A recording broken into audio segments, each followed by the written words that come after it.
Hello, everyone. Thank you for joining us today. My name is Heather Jarvis. As you may have just heard, we are recording today's session, and Jasmine will drop in the chat, but we're going to make the recording available to people, and she will let you know where and how. So I'm delighted to see everyone here today, and I hope to reach as many of your personal questions as possible. We tried this once before. We had so many people attending that it was tricky to get to a whole lot of people's individual questions. So what I'm going to try to do is start with some frequently asked questions that I believe you should have the answers to, and we'll just take it from there. But we've got the hour, and I will be happy to take your questions from the chat. But I think it's probably best if you give me a few minutes just to go through the things that I think may be on some of your minds, and then I'll let you know when I'm ready for you to start dropping those into the chat.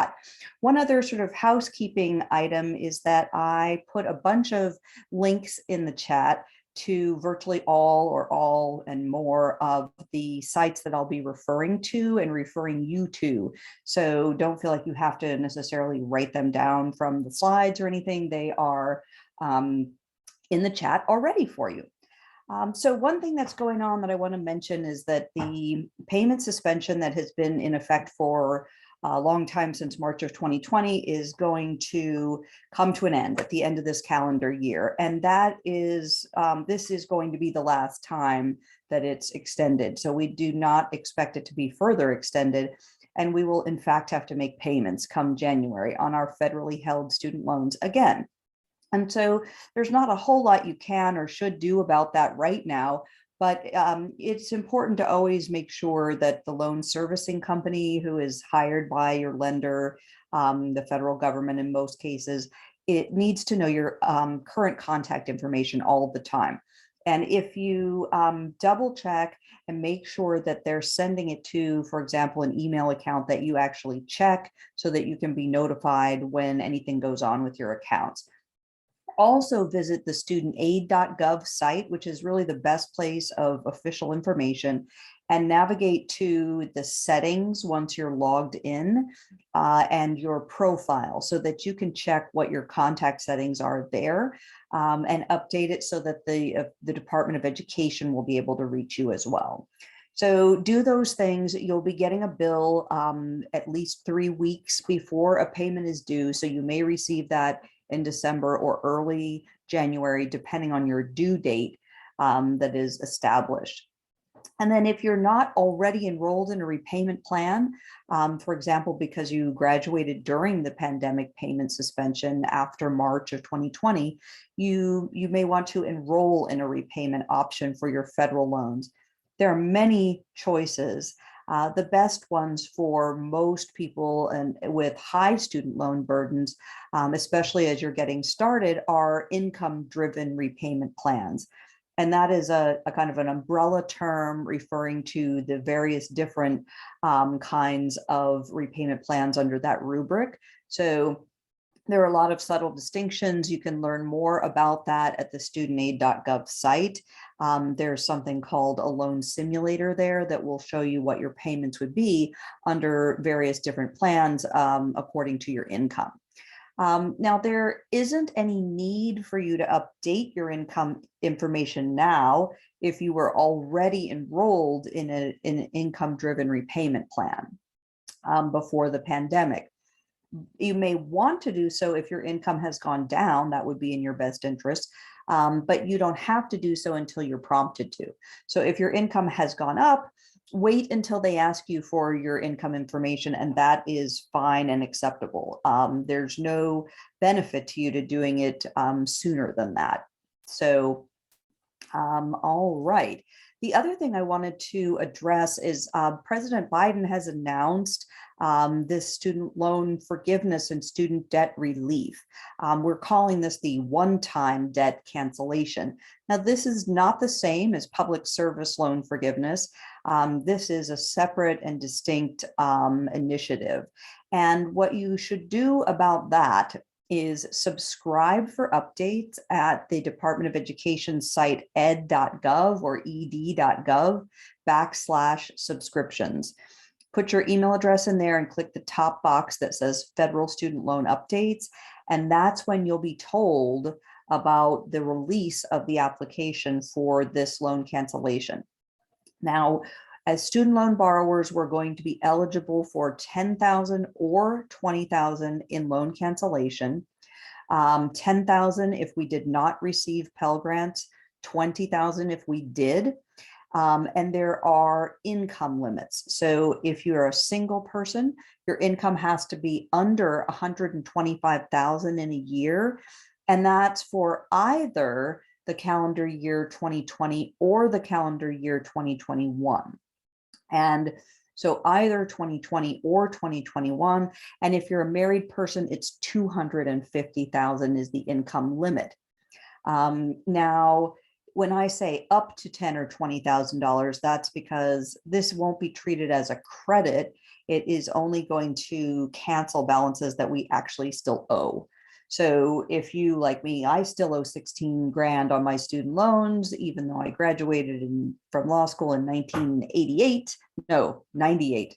I'm not that old. I'm old, but not that old. And so I'm eligible for 20,000 because of my Pell Grant status, but I'll get instead 16. So that's important. Subscribe for updates, and then the very moment that the application becomes available, apply for the loan cancellation.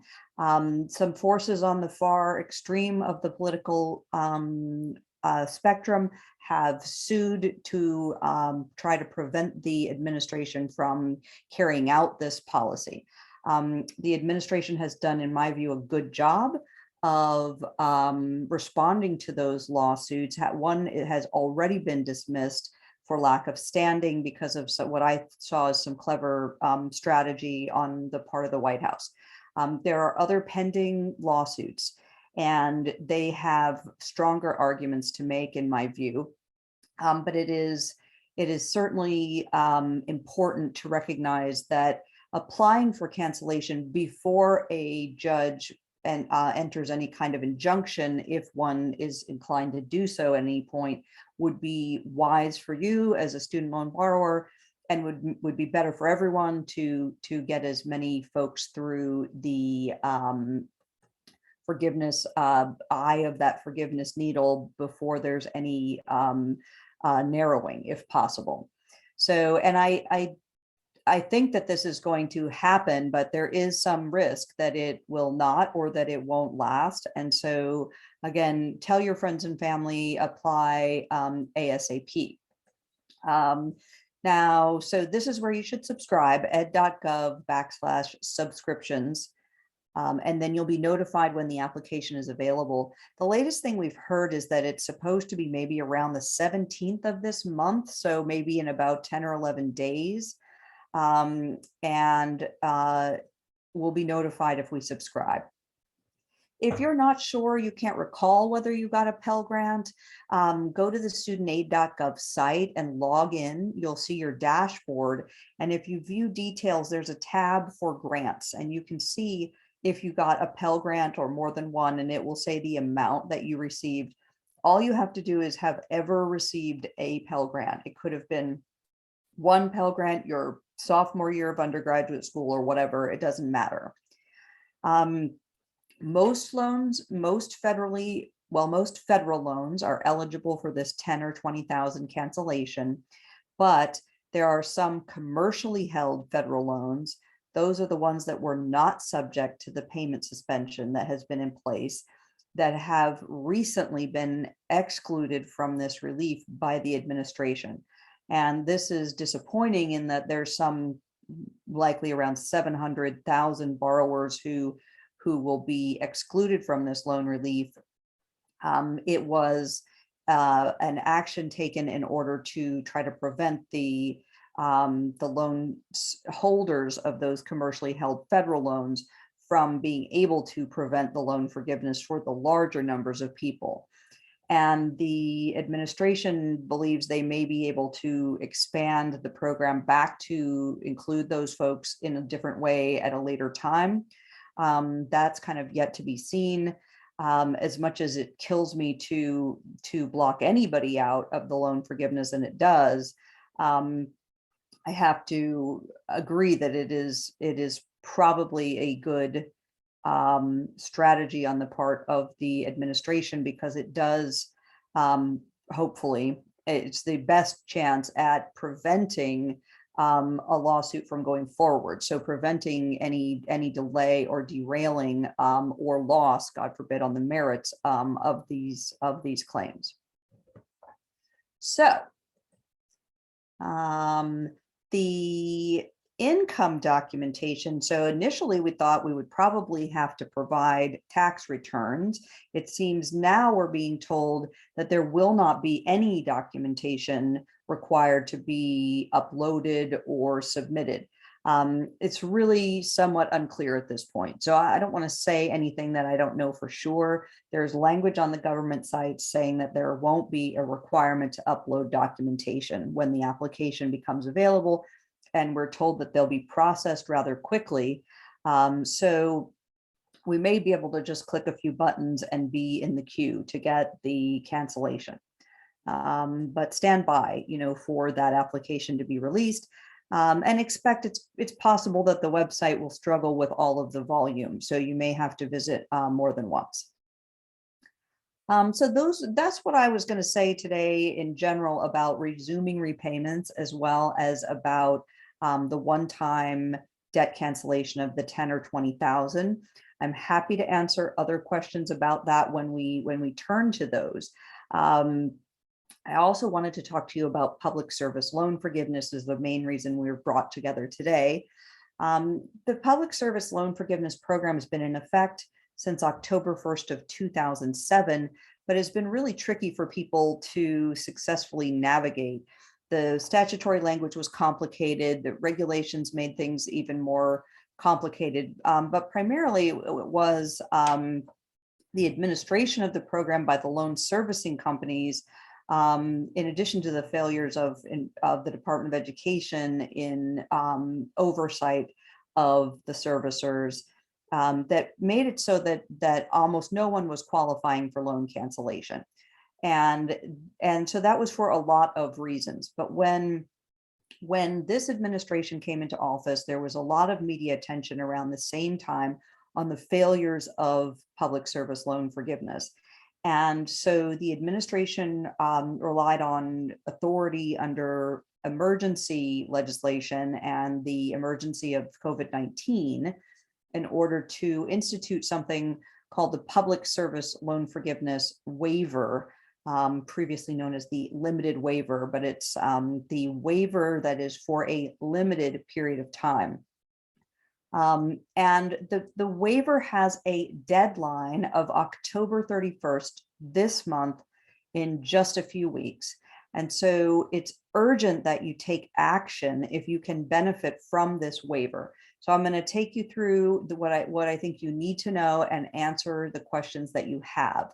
The way the waiver will work is that it will review your loan history with a new eye and with a much less stringent set of rules. So it will be a relaxed set of requirements applied to your past loan history. And so if you are a recent graduate and you left school sometime since the start of the pandemic, March of 2020 to now, and you have been working, or whether you've been working in public service or not, to be honest, you don't need the waiver because your loan history will be processed according to what was in effect during this time. And so what I mean by that is, since the COVID payment suspension, so March of 2020 to December 31st of 2022, that entire period of time can count towards either public service loan forgiveness or a longer term cancellation of loans that's available through the income-driven repayment options. And that is assuming that you eventually document that you worked in a qualifying public service job for public service loan forgiveness. And so there's no need to have the waiver applied because no payments were in fact required. And the waiver is primarily going to count payments in a more generous way than it would have previously. Whereas during this COVID suspension, they're counting them anyway, and there's nothing more generous than counting the months that no payments were made. And so if you're a recent graduate, the only period of time that wouldn't count towards PSLF is if you were not in public service or during your grace period, which is the 6-month period after you left school. So this is primarily of use to people who are more experienced or who have been out of school for longer.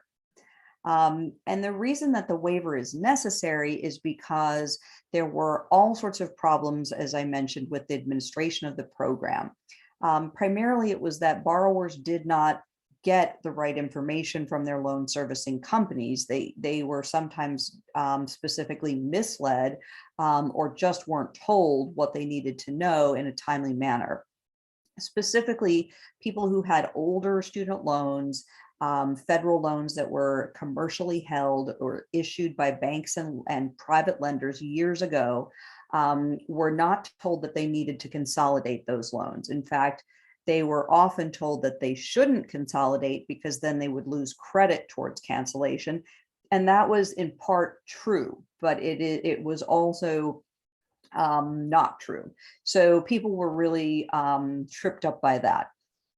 Also, there's a phenomenon that we call forbearance steering. Forbearances are periods of time where payments are not required, and the loan servicing companies find it convenient to put borrowers in forbearances because their accounts remain current and there's not a lot of paperwork or effort required. Forbearances are supposed to be limited in certain ways. They're supposed to be for limited periods of time, and servicers did not always apply those limits in the ways that were required by law. Also, importantly, people were not advised about which repayment plans were qualifying and which were not. Most people need to choose an income-driven repayment plan in order to progress towards public service loan forgiveness.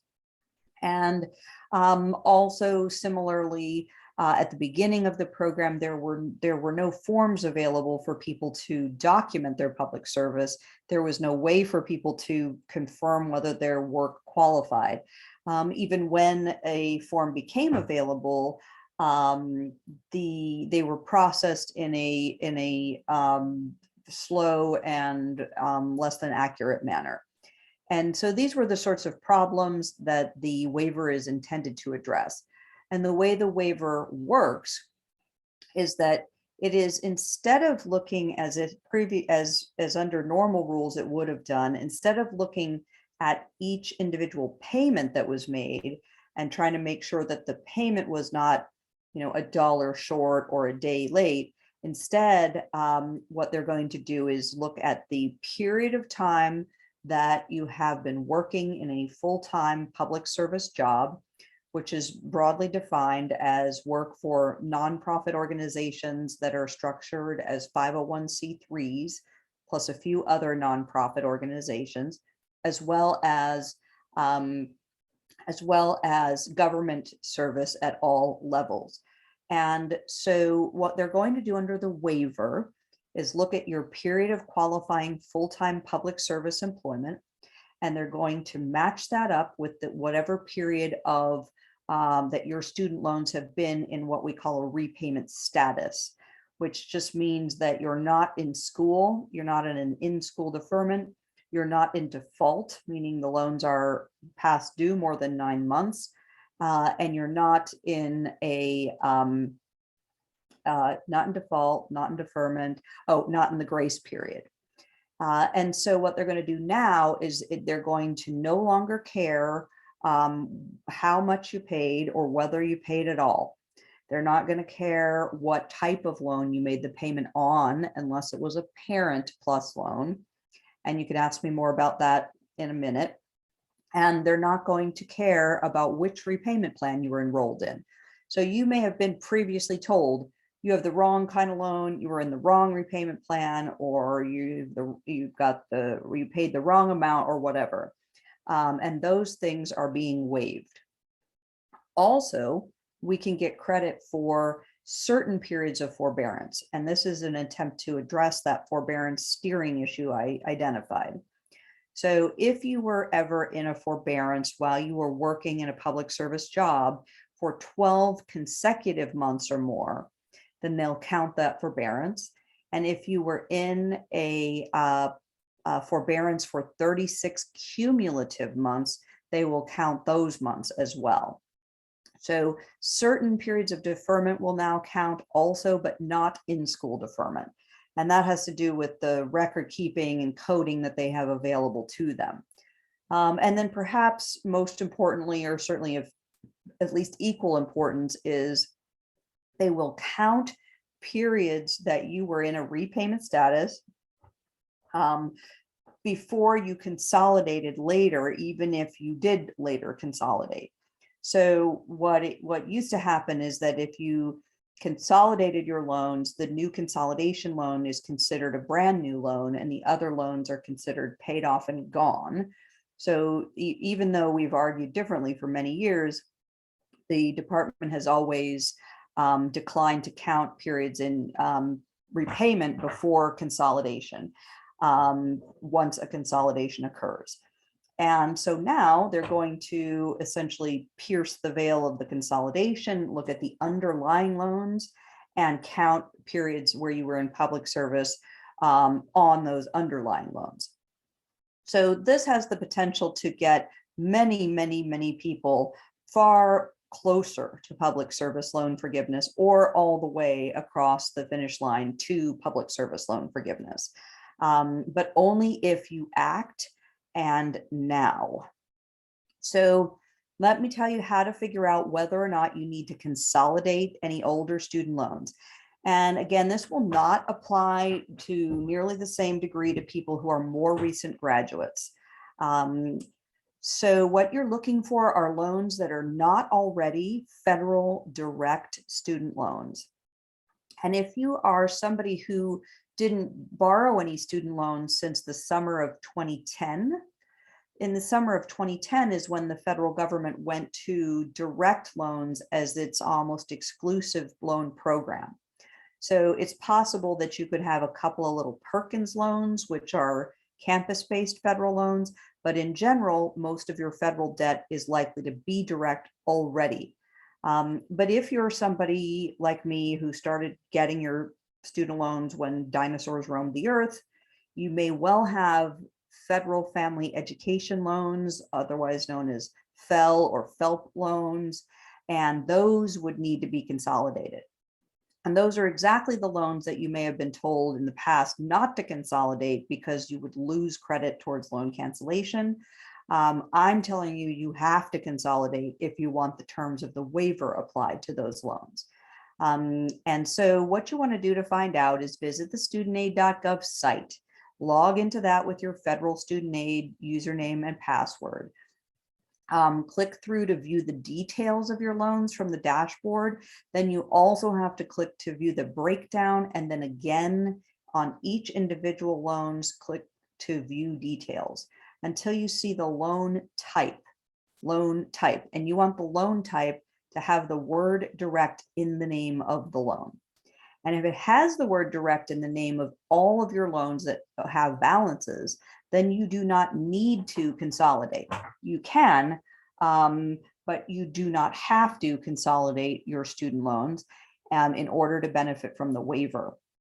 But if you have these older loans or Perkins loans, then those are the ones that you should consolidate apply to consolidate before October 31st. It does not have to be processed by then. It just has to be, you just have to apply, and it may take several months afterward for that to happen. The second thing that needs to happen, and this applies to everyone, is to file a public service loan forgiveness form. This form serves to certify your employment in public service and apply to have the loan servicer consider the period that you've been in public service and match that up with your loans. So they will look at the dates that you certify on that form as the dates over which you've been employed. And they will consider that in conjunction with your loan history and will apply these relaxed rules of the waiver to your loans. So if you've already filed these forms in the past, but you haven't seen the counting of your months towards loan cancellation as you expected, then file them again, even if you have filed them before. And you'll see on the form that it needs to be submitted to the new company that we're all getting transferred to called MOHELA. That's an acronym, MOHELA, stands for Missouri Higher Education Loan Authority. And if you already have an account with MOHELA and you've been notified that your loans are with them, you can create an account on their website and upload the form directly to your account so that it's already associated with you. If you don't have an account with MOHELA yet, many of us are in the process of being transferred to MOHELA, or if you're just with a different servicer like AidVantage or whoever else, there's several of them, then you have to fax it to MOHELA. And that's fine, you can do that, but fax it to MOHELA and keep a copy of the form. And then when MOHELA receives the form and processes it, which may take several months, then you will get notification from MOHELA that your loans are being transferred to them as a result of your faxing of that form. And once they're transferred, you can create an account. And then I recommend that you resubmit the same form you had faxed by uploading it to associate it with your account. And that's because, theoretically, they will be able to match it up. Like they'll be like, oh, Heather Jarvis, it's you. We just got your account. We've been sitting on this form along with the million other forms that got faxed to us in the month of October. And theoretically, they're just going to match that up. But obviously, that's going to be a struggle. So advocate for yourself, do what you can to make it easy for them. And that's my best advice as far as that goes. Now, I want you to prepare these PSLF forms using something called the help tool at studentaid.gov. And this is at studentaid.gov/PSLF. And you're going to log in and use this help tool, and you'll need your employer's federal employer identification number, FEIN, which is on box B of your W-2. And you can add as many employers as you want using the help tool. And then it doesn't actually submit anything electronically. You also have to you have to print it and sign it and then get it signed by someone who is authorized to sign on behalf of your organization. And once you do that, then it'll be ready for submission. Do please be very careful that it is complete. Lots of these forms get rejected for missing, one little section or signature, and they will reject them for that reason. So be vigilant about their completeness. They also cannot be signed digitally. They have to have wet signatures in order to be accepted. So the October 31st deadline is to consolidate student loans that are not already direct loans. Private student loans, unfortunately, are never eligible no matter what and cannot be consolidated into direct, but other federal loans that are not direct should be consolidated. Also file PSLF forms, prepare them using the help tool, file them with MOHELA before October 31st for all of the public service you've done since October 2007, when the program first began. And as far as what will happen going forward, so many of you may not already be at the finish line for public service loan forgiveness, and it takes at least 10 years to earn this cancellation. The way it's set up is that you have to have 120 qualifying payments or months, because it doesn't always have to be a payment. It can be sometimes the equivalent of a payment, such as the COVID forbearance counts as the equivalent of a payment. And you have to typically make these 120 qualifying payments while employed full-time for a qualifying employer. Now, generally, those payments must be made under an income-driven repayment plan or under a standard 10-year repayment term. Now, if you make 10 years worth of payments under a standard 10-year term, you pay off the loans and you don't get any cancellation because there's nothing left to cancel. But if you have made some progress towards public service loan forgiveness, whether it's through the waiver or otherwise, when the waiver expires, will be subject to the older rules potentially for 5 minutes. And then there's going to be a new regulatory scheme. So people like me are urging the department to extend the period of the waiver, but it seems unlikely that they're going to do that. So our secondary ask is, well, if you won't extend the waiver, fast track early implementation of the new regulatory scheme so that there isn't this weird period in between where old rules apply. That's possible. We've seen draft regulations, we've filed public comment, and we expect the final rules to be published in November, likely effective under regular cadence in July of 2023. If they fast track implementation, that would be great. But if they don't, you'll have to be very careful in that period between this November of 2022 through July of 2023, because you will have to meet all the very, very nitpicky requirements of making sure you're making a payment of the full amount due, not late, not early, exact right amount, and all this other stuff.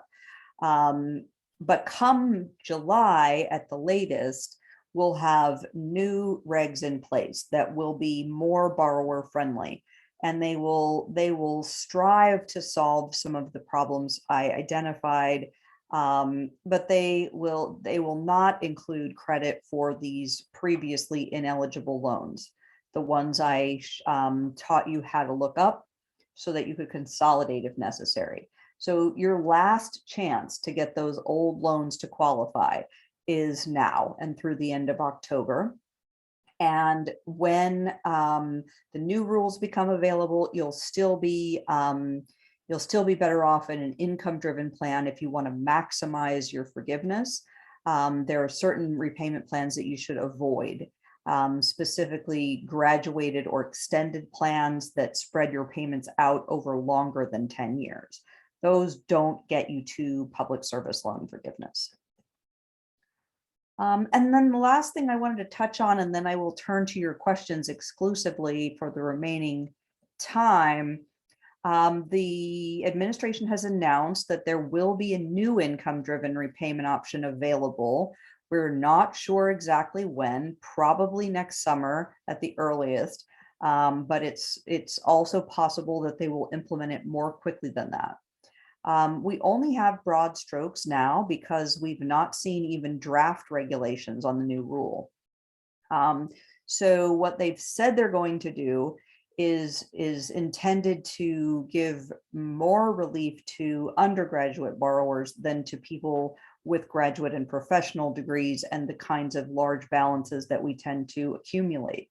So they're going to do a couple of different things. Under the income-driven plans, they determine that some portion of income is considered discretionary and some portion of income is considered non-discretionary. And the non-discretionary part is the part that is protected and not required to be sent to the student loans in any percentage. And presently, that non-discretionary income is 150% of the federal poverty rate. We're told they're going to increase that protected income to 225% of federal poverty. And they have not said that that will apply only to undergraduate loans or undergraduate borrowers. So presumably, although I don't know for sure, that will apply to people like us with graduate and professional loans as well. What they have said will only apply to undergraduate loans is a reduction in the percentage of the discretionary income that has to go to your loans. So under existing plans, it's 10% of this discretionary income is required. They're going to reduce that to 5% for undergraduate loans only. So to the extent that your debt is made up of some combination of undergraduate and graduate debt, this may help you some. If you only borrowed for graduate school, it won't help. This particular part of the plan won't help you at all. Then under the income-driven plans, there are forgiveness provisions that are in addition to public service loan forgiveness. They're for people who don't get public service loan forgiveness, and they're not tied to employment at all. So under the income-driven plans, you have to make payments for 20 years before you get cancellation of the remaining balance, assuming you did not get PSLF based on your employment. So they're going to reduce that long-term cancellation from 20 years to 10 years, but only for people who owe less than $12,000 on their student loans. And so that's going to be as far hardly any graduate or professional borrowers, presumably. Again, it's going to be the details that matter, and we just don't have them yet. Importantly, they're talking about waiving unpaid interest, which is fantastic and could be really great if they apply it to graduate borrowers. The way that could work is, if you assume, like, let's say you had $100,000 in student loan debt and you owed $100,000 at a 6% interest rate. 6% interest rate on $100,000 is $6,000. And so $6,000 is the amount of interest that accrues on $100,000 at 6% over the course of 1 year, which is $500 a month. So if you owe $100,000 at 6% for 12 months, you have to pay $500 a month just to keep owing $100,000 and not owe more. And so if you make a payment under an income-driven plan that is less than $500 because your income is low enough that your payment is required is less than that, normally the interest would still accrue and you would still owe it. You just wouldn't have to pay it that month. You'd have to pay it eventually, though, and it wouldn't be gone. And so what the new plan would do if they're waiving unpaid monthly interest is, let's say there was $500 of interest accruing and your required payment was $300. Then instead of holding that $200 in your account until you got around to paying it, they would wipe it out as you go. So that could be really great for us as well. And we're looking forward to learning the details of that plan. When will we learn the details of that plan? Nobody knows. Could be any time now. Could be a while from now. The other thing that is happening, according to the President's Debt Relief Plan, is a so-called fresh start for loans in default. So if this is something you're facing, call the default resolution group. Their number is here on the screen, and they can fast track you out of a default status. So default can be very problematic for folks, and we have had a suspension on collections on these loans during the pandemic. So now's the time to get that resolved under this program, which will be faster and better for you as a borrower. If you care about these issues, if these issues are important to you, do some research, find out what various elected officials think about student loans and student loan relief programs, and vote and encourage other people to vote, because that's what controls these things. All right, so let me just do some questions now. I'm going to start from the top.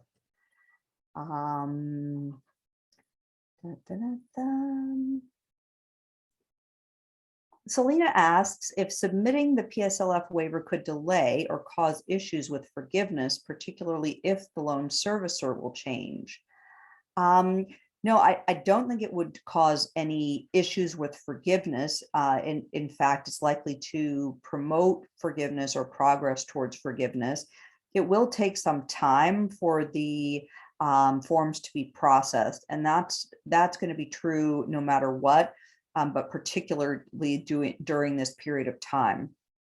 So in my view, there is no advantage to waiting, and people should file these PSLF forms prepared with the help tool at studentaid.gov.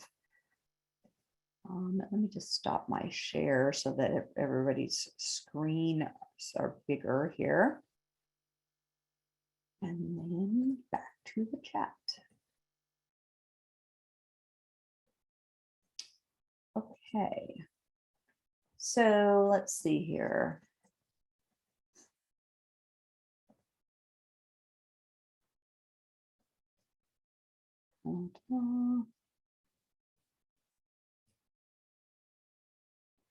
Alexis says the signature can be signed with the drawing tool online. Yes, so you can use your mouse or a trackpad to draw a signature, and that is allowed, but you cannot type it on a keyboard that then converts it to a font. So it can't be a truly digital signature. It has to be what's called wet. And you'll see that warning when you prepare the form as well. It'll tell you what's allowed and what's not. Erica says, if you submitted with incorrect information and now can't resubmit on Mohila, how can you send a corrected version? So you can prepare the new forms anytime. You should do it using the PSLF help tool for a couple reasons, because that checks the federal EIN against an already vetted database of employers, so it speeds things up.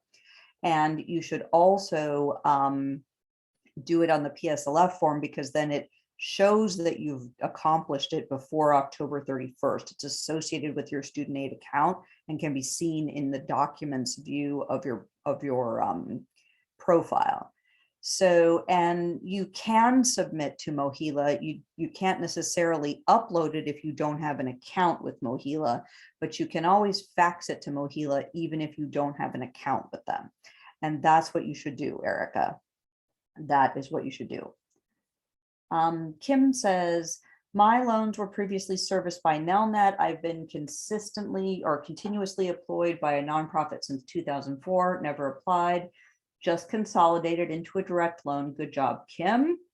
If I'm approved, will I get a refund for payments I made beyond the 120 payments after October 2007? So you can get credit for payments made in excess of 120, but only in excess of 120 on a direct loan. And the reason for that is that the Department of Education would otherwise have to make payments to the FEL lender that you previously had on those loans. And so that would require an appropriation by Congress in order to do that. So that isn't something that can be accomplished by executive action and the limited waiver. Still better to get your loans canceled now than not, because otherwise you might have to continue making payments. All right. Pavitra, if our PSLF monthly payment count is up to date on the Mohila site based on a PSLF form filed earlier this year to our former loan servicer, do I still recommend resubmitting it to Mohila by the deadline? No, if you're confident that your count is correct and that they are not shorting you by any payments, then you don't have to refile. So I know I kind of made it sound like you did, so I apologize for that. If you have any question about your count being accurate, if you think it's inaccurate or you're not sure if it's accurate, file the form or refile the form. But if it is correct and you know it's correct and Mohila acknowledges that it's correct, then you don't need to worry about it. And when you say you filed the form earlier this year, that also indicates to me that, you know, if there was any need for the waiver to be applied to any of the past history, it already would have been, based on your filing of it during the waiver period. So that's good. Joshua says, can I enter into PSLF while still in an in-school deferment and start paying once I'm done with school? No, unfortunately, unless you have loans that have once entered a repayment status. So let me explain what I mean by that. So let's say you go to undergraduate school, you borrow student loans, then you graduate and you exhaust your grace period. Grace period is 6 months after you leave school, and you can't waive the grace period. You can't curtail the grace period unless you consolidate your student loans, which is allowed after you leave school only. So if you exhaust your entire 6-month grace period before you go to, say, graduate school, then those undergraduate loans you could decline the in-school deferment for. It would be automatically placed on the undergraduate loans, but you could say, hey, no, wait, I don't want to be in an in-school deferment. I want to choose a repayment plan and make payments. In that case, you could move towards forgiveness if you were also working full-time in qualifying employment. But for whatever loans you were borrowing at that time for that graduate program, they still have a grace period available to them. And you cannot enter a repayment status before the grace period tolls. So those loans are in an in-school deferment status that is pre-repayment. So it's not possible to refuse that in-school deferment status. So even if you are working full-time for a qualifying employer, you can't progress towards PSLF on those loans. So you can't do that until you leave school and you exhaust the grace period. And the only way to exhaust the grace period is either to wait it out for 6 months or to apply and initiate a consolidation, which again can only be done when you're no longer in school. So let me know if that makes sense, Joshua. If it doesn't, ask a follow-up. And Selena asked, what do employers need to be doing now to help their staff? What employers need to be doing now to help their staff is they need to be notifying them of the public service loan forgiveness waiver and telling people what I just told you about consolidate and file the PSLF form before October 31st. Employers should also distribute their federal employer ID number to staff and offer to and facilitate the signing of these forms. Now, Jasmine, I have a resource that I will supply to you after, and I'll ask Jasmine to make it available to folks on the Access to Justice Commission's website, which is a sample email letter that the White House prepared that employers can use to send to their employees that includes all the embedded hyperlinks and things that you would want. So that is a great resource for employers, and I would be happy to supply that or direct you to it. Joshua says, will the one-time forgiveness be applied to graduate and undergraduate on a weighted basis or just against one? So Joshua, it's not exactly either of those. We don't get to decide how it's applied, and it won't be weighted. So there is actually a list of how it will be applied, and I have it actually right here. So let me tell you, because I think it's a very good question. And I've got it. Where do I have it? Here we go.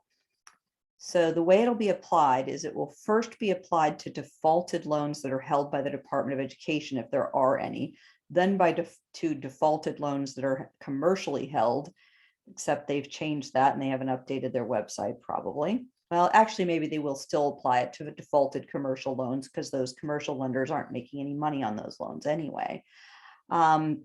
Then to non-defaulted direct loan programs, and then finally to Perkins loans held by Ed. And if you have all the same loan types, like many borrowers will have just all direct loans, none of them will be in default, in which case they're going to apply it first to loans with the highest statutory interest rate, which for this crew is likely to be our plus loans that we got in law school. Direct grad plus loans will be at the higher interest rates. And so, they're at different interest rates depending on which year you borrowed them. And then After they look at interest rate, if the interest rates are the same, which is not the case for most borrowers, they'll apply them to unsubsidized loans first and to subsidized loans after. If the interest rates and the subsidy status of the loans are the same, then they'll apply them to the most recent loan, so the most recently borrowed loan. And finally, if all of that is the same, they apply them to the loan with the lowest combined principal and interest balance. So for most of us, that essentially means it's going to go to your direct plus loan first. Alicia asks if I can please suggest which current income-based repayment plan is best to enroll in for lowest monthly payment. Many of my colleagues are concerned about the cost of payments that will start January 2023. What's the best way to find out more about which repayment plan will result in the lowest monthly payment? Is it calling Mohila? Thank you for the guidance. No, I don't think it's I don't think calling Mohila is necessary or the best way to do it.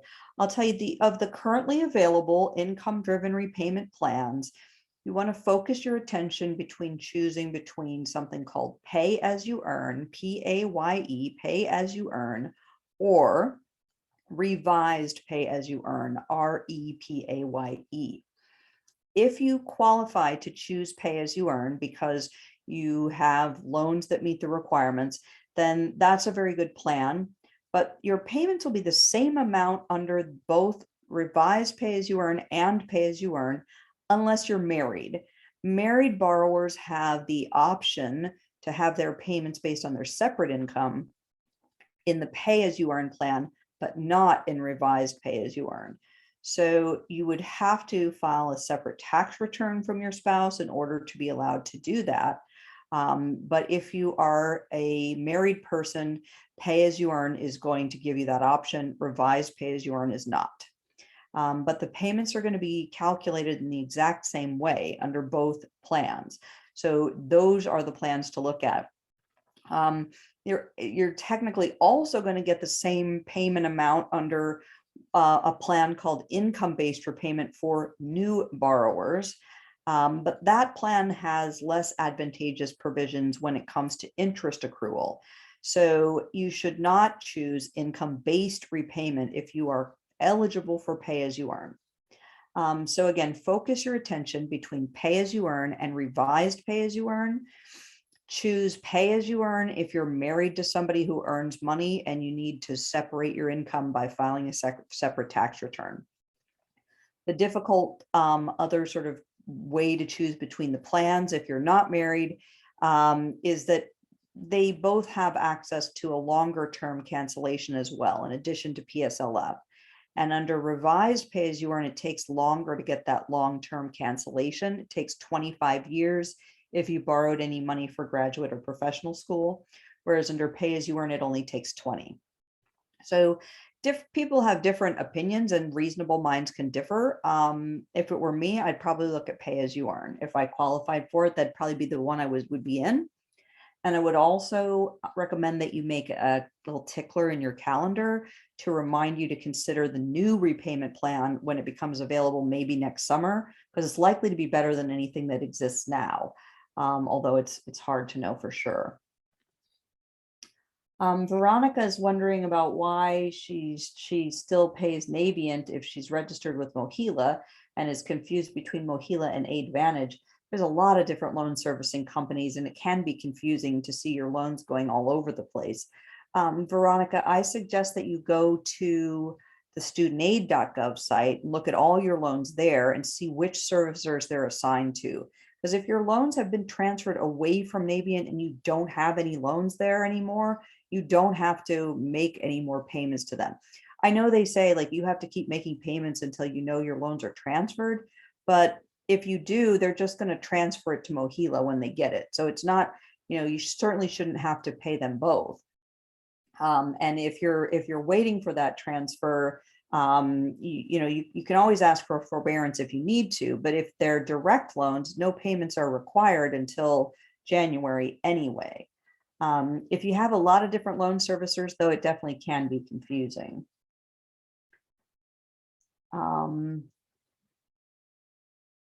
Kai Young asks, would it be safer to consolidate all your loans, even if they are marked as direct loans? Would there be any harm if they are consolidated now? So I wouldn't say it's safer necessarily if they're already direct loans. There could be a little bit of a disadvantage, and there also could be a bit of an advantage. So let me tell you what both of those are. The disadvantage is that if you consolidate, then you'll have one loan with a blended interest rate that is the weighted average of the underlying loans. So it won't be more expensive, but it also gives you less flexibility. You could no longer target repayment to the highest interest rate loan, for example.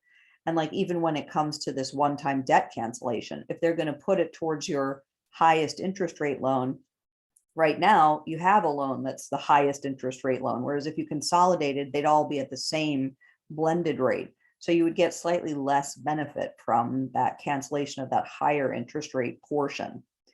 I would also say that the potential benefit to consolidating them now would be if you have a payment count towards forgiveness, public service loan forgiveness on any of the direct loans you have that is different from any of the rest.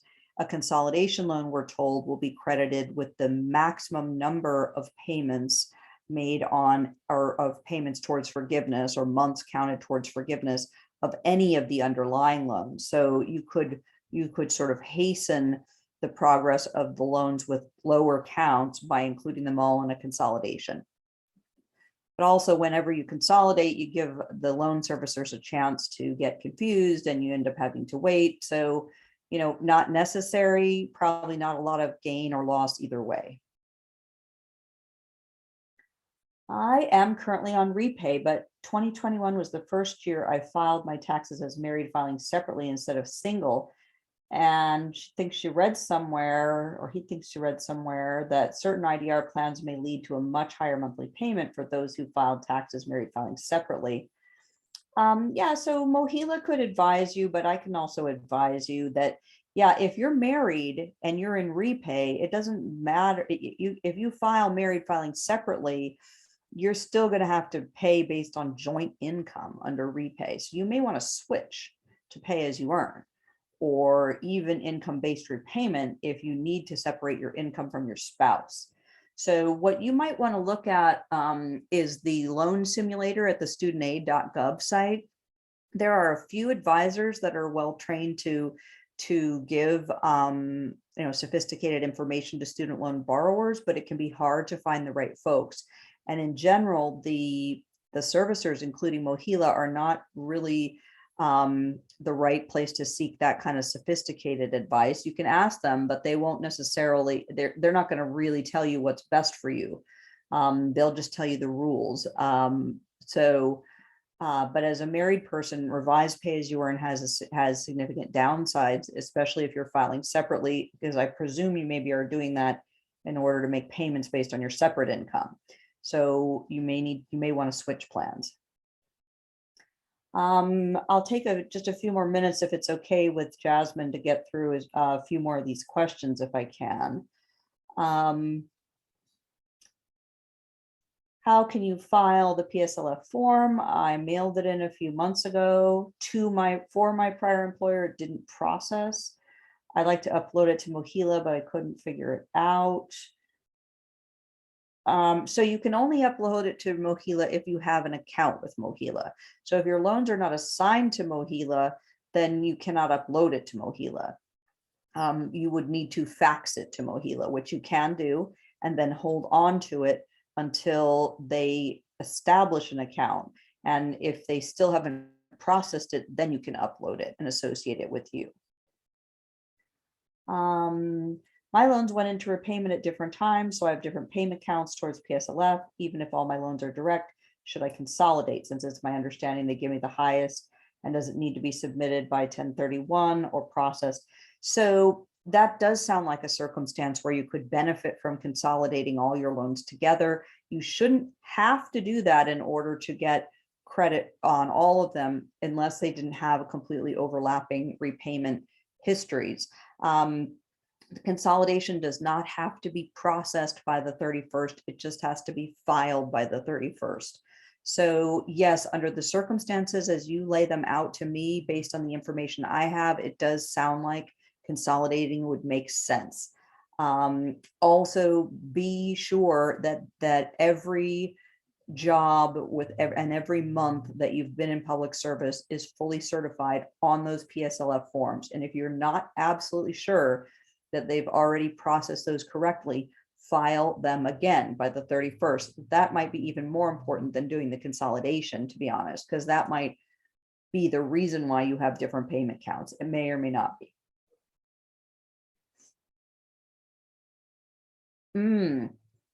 Michelle filed the PSLF forms to a previous provider, and Mohila account is showing a zero balance. Wondering whether that means they've been forgiven or just not fully transferred.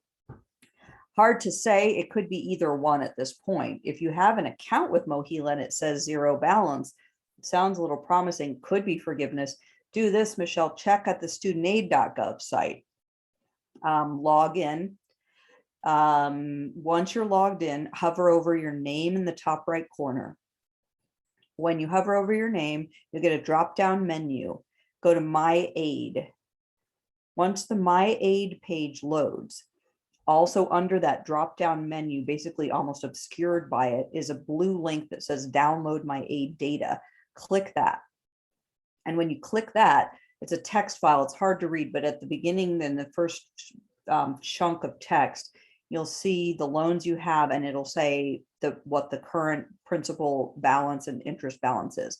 If those say zero, that sounds pretty good that you may well have actually gotten that forgiveness, in which case you should go out for supper and have a really nice dinner with wine. All right, 2 more questions and then we out.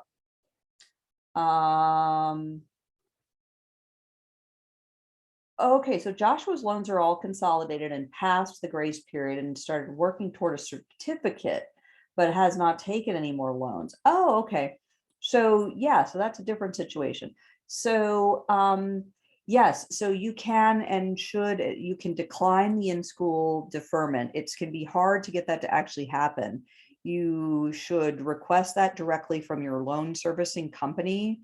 And then you should monitor it, because if you're enrolled more than half time at the community college, they're going to keep telling, there's an automated process that they report their students' enrollment to a clearinghouse and the loans are put back into deferment. So be sure you monitor whether they're being put into deferment, and get them out. You will also, I mean, once payments resume in January, you'll need to start making payments, or be in deferment, in-school deferment, either way. Michelle's already on pay as you earn. And you get married and you file taxes separately. Does anything change? No, you don't have to notify anybody when you get married. It's just that when you're asked to recertify your income, you will have to supply your tax return, and you want to have that married filing jointly return to show them your separate, not jointly, married filing separately return, so that you can show them your separate income so that they can establish your monthly payment based on your separate income. But there's no obligation to tell them every time your income changes or your marital status changes at all. Although you do benefit from adding to your family size. So having a spouse gives you a one-person larger family size, which changes the amount of income that is considered non-discretionary. So you could, if you wanted to, you could update your income information, and you don't have to do it at Mohila. You can do it at studentaid.gov under the loan repayment menu. You can go and you can update you can recertify. It's called recertify your income for your income-driven plan. And at the same time you do that, you can update your family size to include your spouse. So that would be good. All right, fabulous. Well, thank you everybody so much for your time and attention. I really appreciate your public service and your interest in these issues. And please go and have a fantastic day. Thanks to the California Access to Justice Commission. Yay, see you guys another time. Thanks, Jasmine. Bye.